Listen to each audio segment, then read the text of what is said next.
know what it is, man? DJ Thorough, a.k.a. Thoro's on a Bridge to the Streets. You see me with the legend, Ice-T, man. You know what it is, BBS boys.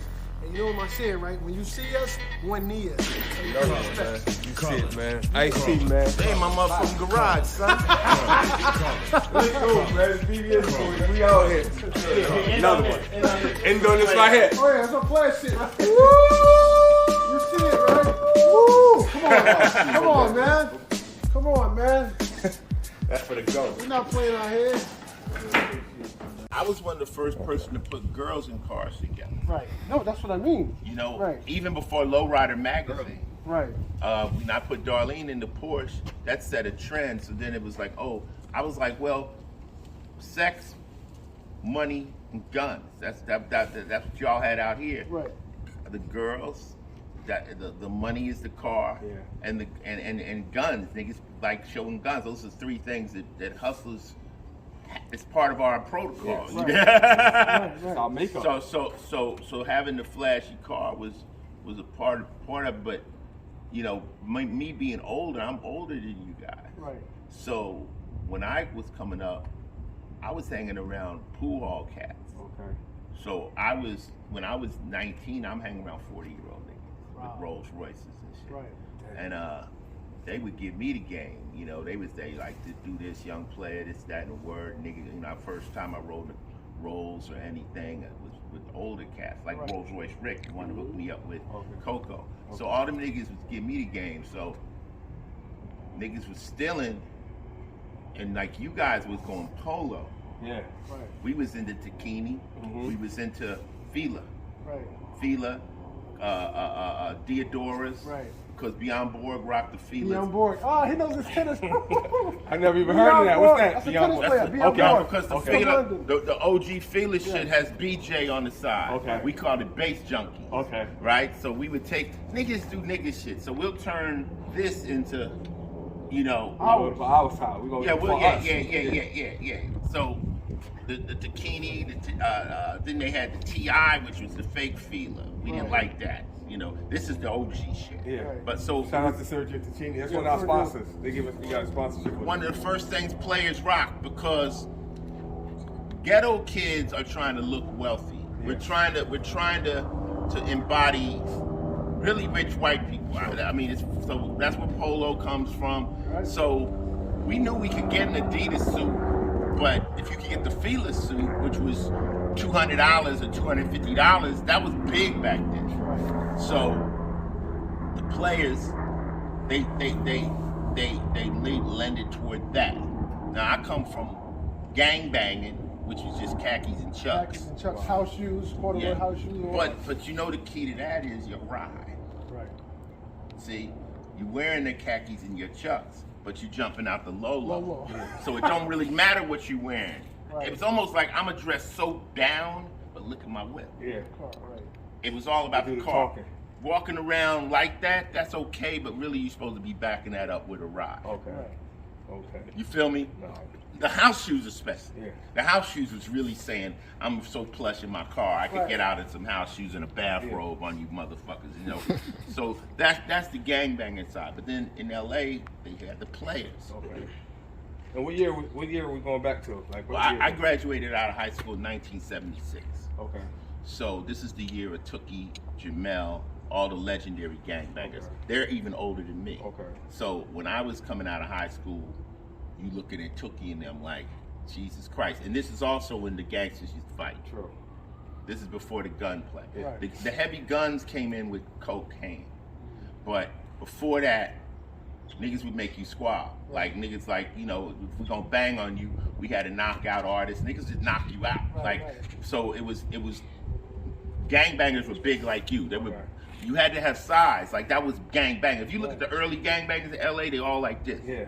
Because, like that, because that was what it was. Okay. It was from here. Okay. If you had no squab on you, but then when coke came, the guns came into play, and it turned into 6 ounces of pressure. It turned into any skinny nigga kill you, fucking, and it got outrageous. So the big gangbangers kind of became not extinct, but not as powerful.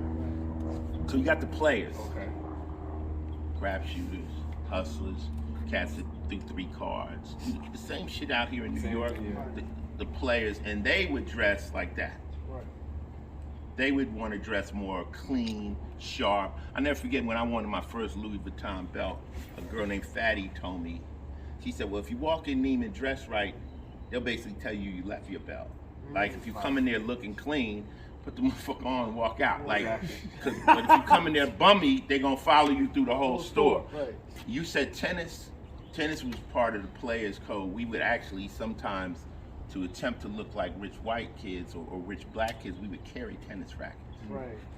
To try to throw people off. Distraction. Yeah, like, also you can use them as shade. I can block your view of whatever's going on over here. Okay. So, tennis rackets are part of it, and also females. Right. Females, if you have girls with you that look the part, it brings down the attention of whatever's going on. So, you know, I migrated from the gang banging to more of the players, and that's why I had the perm. Right.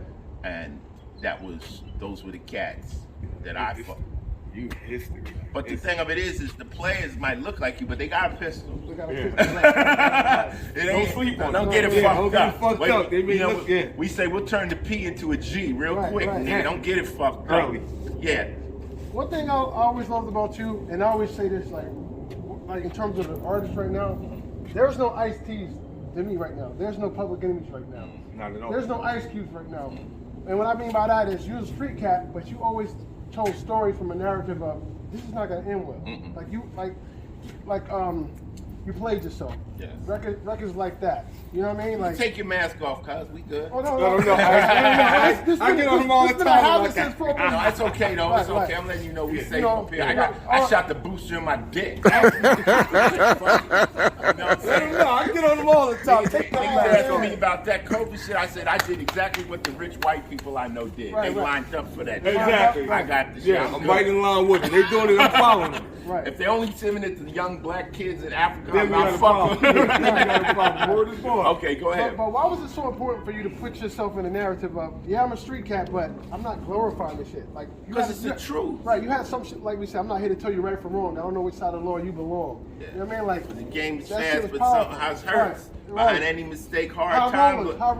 times Yeah. lurk. And jail's not your only problem. It may seem maybe die from a barrage from an M16. But to each his own. Choose the Mobile mobile phone. phone, the tailored suit, the luxury home. You never got caught because you got nerves of ice. And you much smarter than crooks On Miami Vice. right? Yo, come on, dude's not giving it up like that. It's just like a bunch of self-destructive lyrics now. You know what it is? It's pre and post prison rap. Okay. If you never been in jail, you might think you finna get away. Right, You know, right. you might believe that, but me myself, I had too many friends, people in jail, and I had too many real live street connections. So say you the homie, you my big homie. You took me around in your car, you taught me the game, Right. and when you go to prison, you say don't send nobody here, Ice. Right. So I've always been held accountable for everything I say from niggas in the inside. Right. I still got niggas on the inside. They like, and one of my OGs, Tony Jake, who's in Doing Life, he told me, he said, Ice, you never got to lie because you live such a wild, extreme life. You don't have to put nothing on it. Right. Just tell these niggas the truth. They won't believe it anyway. Right. You ain't even got to embellish it. True. Right. You know, but my name is Ice-T based on Iceberg Slim. Iceberg Slim. Okay. And if you read the Iceberg Slim book, he'll talk to you about the pimping, but he'll also tell you about how his mama died and how he was on heroin and all the what I call the B side of the game. Right. There's an A side that we getting it. The B side is big homie got cracked. Right. That's the B side. Niggas don't rap about the B side. They're rapping all about the great. And also the new rap is like we used to rap about selling dope. They rap about taking it. Taking it. Right. The narrative switch. You know what I mean? Well, we got to see 20 years from now. Like, in other words, like, you look at my career, you look at Dre, you look at Snoop, you okay, and you jump 30 years ahead of their careers, and you see everybody's doing all right. Right. So we got to see 30 years from this era's. Will they survive? I don't think so. Well, I don't hope bad. Not on it. everybody, but it's disproportionately. Yeah, but you can't look at the hot cat now. You got to go 30 years down the road and see will they have transcended into film, television, and other things, like Jay did. Okay. Right now you hot. Right. But I was there. I saw Biggie hot. Exactly. Right. I saw Pac hot. surviving the